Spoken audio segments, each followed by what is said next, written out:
Hi കൂട്ടുകാരെ. അപ്പം നമ്മൾ ഇന്നത്തെ വീഡിയോ എന്താണെന്ന് വെച്ചാൽ എൻ്റെ ഒരു കുഞ്ഞ് അടുക്കളത്തോട്ടം കാണിച്ചു തരാം കേട്ടോ. അടുക്കളത്തോട്ടം ആയിട്ടൊന്നുമില്ല, ഉണ്ടാക്കണം. കുറച്ച് വിത്തുകൾ ഇട്ടിട്ടുണ്ടാവും. എന്താവും എന്നൊന്നും എനിക്കറിയില്ല. അപ്പം ഞാൻ നടുന്ന രീതി നിങ്ങൾക്കൊന്ന് കാണിച്ചു തരാം. എന്താ വെച്ചാൽ കുറേ വിത്തുകൾ കൊണ്ടുവന്നിട്ടുണ്ട് കേട്ടോ. അപ്പം ഞാൻ മുറ്റത്ത് കൂടി കുഴിച്ചിട്ട് ഒരു കാര്യമല്ല. മുറ്റത്ത് കൂടി കുഴിച്ചിട്ട് എന്താ പറയുക, കോഴികൾ നിറയെ ഉണ്ടാവിട്ട് അത് എല്ലാവരും കൊത്തിക്കേടെടുത്തു. അപ്പോൾ പുതിയൊരു ഐഡിയ നോക്കാം. കുറേ സിമെൻറ്റിൻ്റെ ആൾക്ക് പൊട്ടിച്ചതുണ്ടായിരുന്നു അടുത്ത വീട്ടിൽ. അപ്പോൾ അത് അവിടെ വീട് പണി നടക്കുകയാണ്. അപ്പോൾ അതൊന്ന് കുറച്ച് ഇങ്ങനെ ചപ്പ അതിലിട്ടിട്ടോ. ശേഷം നമ്മളിങ്ങനെ മണ്ണ് നിറച്ച് ഈ വിത്തുകൾ എന്തൊക്കെയാണെന്നൊക്കെ കാണിച്ചു തരാം കേട്ടോ. പിന്നെ നമ്മളെ കോവയ്ക്ക വള്ളിയില്ലേ, അത് ഞാൻ എന്ത് ചെയ്തറിയോ, ഒരു വർഷമാകുമ്പോൾ കോവയ്ക്ക വള്ളി മൊത്തം അടിയിൽ നിന്ന് വെട്ടിയിട്ട് പുതിയതായിട്ട് തഴുത്തുണ്ടാവുന്നതാണ്. കണ്ട അടിപൊളിയായില്ലേ. പിന്നെ അന്നുണ്ടായിരുന്നു നമ്മുടെ വെണ്ട മരത്തുമ്പോൾ നിറച്ച് വെണ്ട ഉണ്ട്. ഇതൊക്കെ വിത്തിന് എടുത്ത് വെച്ചാട്ടോ. പക്ഷേ വിത്ത് ഇപ്പോൾ കൊണ്ടുവന്നിട്ടുണ്ട്, അതുകൊണ്ട് നമുക്ക് ആവശ്യമൊന്നുമില്ല. ഇവിടെ കയ്പ്പയ്ക്ക നട്ടിട്ടുണ്ട്. കയ്പ്പയ്ക്ക് എന്താ പറയുക, പാവയ്ക്ക അല്ലേ. അപ്പോൾ നമ്മളിനി ഇതൊക്കെ ഉണ്ടാക്കിയിട്ട് കാണിച്ചു തരാം കേട്ടോ. ഉണ്ടാവും എന്തോന്നൊന്നും അറിയില്ല, എന്തായാലും നട്ടിട്ടുണ്ട്. ചെറിയൊരു കൃഷിക്കാരി ആയാലോ എന്നുള്ളൊരു, ഞാനിവിടെ കാട്ടി വെച്ചതുണ്ടോ. ഈ അമ്മക്കോഴീൻ്റെ കുട്ടികളാണ് ഇതിൻ്റെ ഉള്ളിലുള്ളത്. കണ്ടോ, അമ്മക്കോഴീനെ പുറത്ത് വിട്ടു. കുട്ടിക്കോഴീനെ വിട്ടാൽ നിറച്ച് കാക്കാളുണ്ട്. അപ്പോൾ പാവം കുട്ടിക്കോഴികൾ അതിൻ്റെ ഉള്ളിലിട്ട് അമ്മേനെ നോക്കി നിൽക്കുകയാണ്. ഇപ്പം ഈ കോഴി എന്തായിരിക്കും പറയുന്നുണ്ടാവുക, പിന്നെ ദുഷ്ടേന്ന് പറയുന്നുണ്ടാവില്ലേ.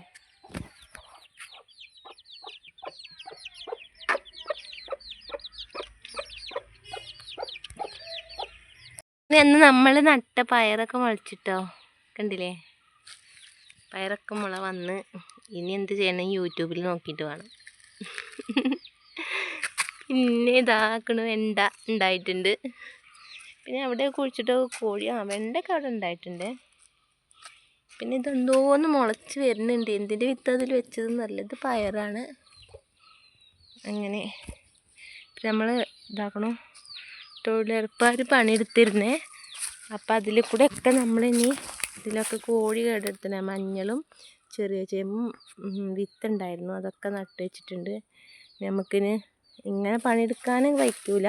അപ്പം അവരെടുത്ത പണിയിൽ കൂടി വേഗം നട്ടിട്ട് ഇങ്ങനെ ഇത് വെച്ചു, പട്ട വെച്ചു. ഞങ്ങൾക്ക് എന്താ അതിന് പറയാമെന്നറിയില്ല. ഞങ്ങൾ തെങ്ങിൻ്റെ പട്ട എന്നാണ് പറയുക. എല്ലാവരും ഒന്നാവില്ലല്ലോ പറയാല്ലേ. പിന്നെ ഞാൻ ഈ മരം മുറിച്ചിട്ടോ. ഇത് മുട്ടപ്പഴം എന്ന് പറയും നമ്മളവിടെ. ഇതിനെന്താ വേറെ പറയാമെന്നറിയില്ല. ഇവിടെ ആരും കഴിക്കില്ല. അപ്പോൾ അത് കൂടി പച്ചക്കറി ഒഴിച്ചിടാൻ വേണ്ടിയിട്ട് ഞാൻ ആ മരം അങ്ങോട്ട് മുറിച്ച് കളഞ്ഞ്.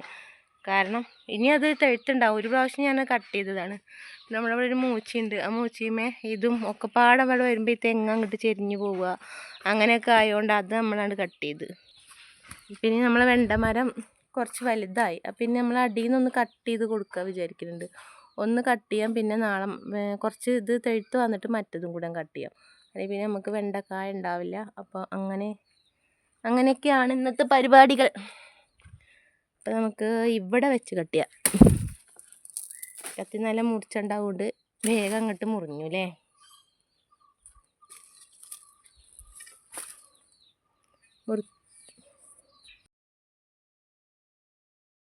ഇതെന്താ പണി ചോദിച്ചാൽ, തൊഴിലുറപ്പെടുത്താ തിണ്ടുമ്പോൾ കൂടി ഞാനേ കുറേ ചെറിയ ചേമ്പില്ലേ, അത് കറി വെച്ചതിൻ്റെ ബാക്കി ഉണ്ടായിരുന്നു. കളയണ്ടല്ലോ എന്ന് വിചാരിച്ചിട്ട് അത് കൂടി ഇങ്ങനെ വെച്ച് കൊടുക്കട്ടെ. ഇനിയിപ്പോൾ കമൻറ്റിൽ പറയും അത് ഈ സമയത്ത് കുഴിച്ചിടാൻ പറ്റില്ല കുട്ടിയെന്ന്. സംഭവം ഇതെപ്പോൾ കുഴിച്ചിടും എന്തെന്നൊന്നും എനിക്കറിയില്ല. ഇവിടെ വെറുതെ വിത്ത് കടന്ന് കേടുവരണ്ടല്ലോ വിചാരിച്ച് ഞാൻ, അഥവാ മഴ പെയ്താൽ ഉണ്ടാവുന്നത് ഉണ്ടായിക്കോട്ടെ എന്ന് വിചാരിച്ച് വെച്ചതാണ്. ശേഷം നമ്മൾ ഇതെടുത്തിട്ട് അതിൻ്റെ മേലെ കൊണ്ടുവയ്ക്കുക. കോഴികൾ നല്ല പണി എടുക്കുന്നത് കണ്ടല്ലേ അവിടെയൊക്കെ. അപ്പം അങ്ങനെ ചെയ്യും. അപ്പം നമ്മളിങ്ങനെ വെച്ചാൽ പിന്നെ അത് വല്ലാതെ അവർ കേട് വെച്ചില്ല കേട്ടോ.